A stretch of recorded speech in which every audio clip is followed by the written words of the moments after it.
श्री असदुद्दीन ओवैसी जी।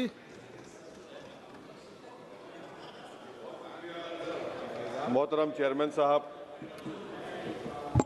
जय भीम।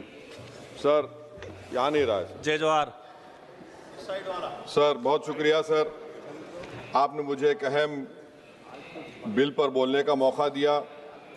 सर इस वतन अजीज़ के गरीब, बेरोज़गार और भूखे लोग इस ऐवान में मौजूद बरसर इख्तिदार जमात के लोगों को एक पैगाम देना चाह रहे हैं कि शायर ने कहा कि भूखों की नज़र में बिजली है, तोपों के दहाने ठंडे हैं, तकदीर की लब पे जंबिश है, तदबीर दम तोड़ रही है। सर इस तरह का एक क़ानून बनाने की कोशिश की जा रही है जिससे गरीबों को फ़ायदा होता था। आज वो क़ानून जो डिमांड ड्रिवन गारंटी था, इसको हुकूमत बदल कर एक मरकज़ी माविन स्कीम के तौर पर नाफिज करना चाहती है। सर जब तक किसी पंचायत को नोटिफाई नहीं किया जाएगा, उस पंचायत में काम नहीं होगा। हुकूमत की ये पॉलिसी हमेशा ये रही है कि हर इख्तियार को हासिल करना चाहते हैं और एक डिक्टेटर की तरह वो हुकूमत को चलाना चाहते हैं। सर आप बताइए, मरकज़ी हुकूमत ये कैसे फैसला करेगी कि एक डिमांड ड्रिवन गारंटी को आप रियासत को बोलेंगे नॉर्मेटिव एलोकेशन कर दिया जाएगा, और अगर कोई रियासत उससे ज़्यादा अखराजात करती है तो फिर उनको उसका बोझ उठाना पड़ेगा।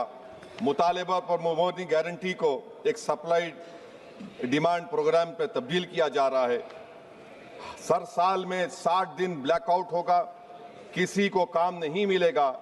इस ब्लैकआउट के 60 दिन के ब्लैकआउट से ख़वातीन को और जिनके पास ज़मीन नहीं है, लैंडलेस लोगों को बहुत बड़ा नुकसान होगा।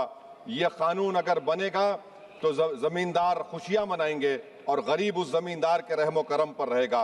सर आप बताइए, 90% जिसमें इजरत, मटीरियल लागत और इंतज़ामी अखराजात मरकज़ी हुकूमत को बर्दाश्त करना पड़ता था, आज 90 से 60% कर दिया गया और 40% रियासती हुकूमत पर यह बोझ डाल दिया गया।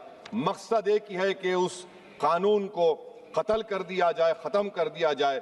कौन सी ऐसी भारत में रियासत है जिसके पास पैसे है, बताइए आप। मार्च के महीने में हर रियासत अपना बजट बनाएगी, कौन सी रियासत के पास पैसा है? तो ये मालूम हो रहा है कि सरकार गरीबों के खिलाफ है, गुर्बत का खात्मा नहीं करना चाहती। सर आधार और डिजिटल निज़ाम, आप जानते हैं कि मजदूर की उंगलियों के निशानात नहीं मिलते क्योंकि वो गरीब इतनी मेहनत करता है कि उसके निशान मिट जाते हैं। तो बायोमेट्रिक ऑथेंटिकेशन की बात होती है। सर जुलाई 2025 में NSS की रिपोर्ट है कि बायोमेट्रिक से नुकसान हो रहा है।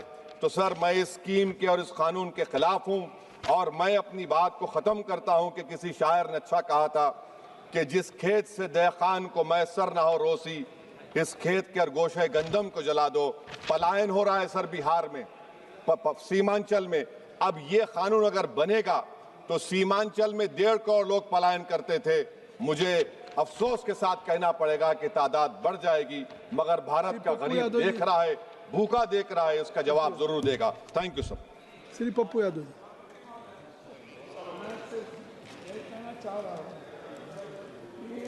ये जो बिल है, ये मैक सर माइक दीजिए। आप ये जो बिल है, ये बिल माइक ऑटोमेटिक है, इसको माइक खत्म नहीं किया गया, इसकी हत्या कर दी गई। आप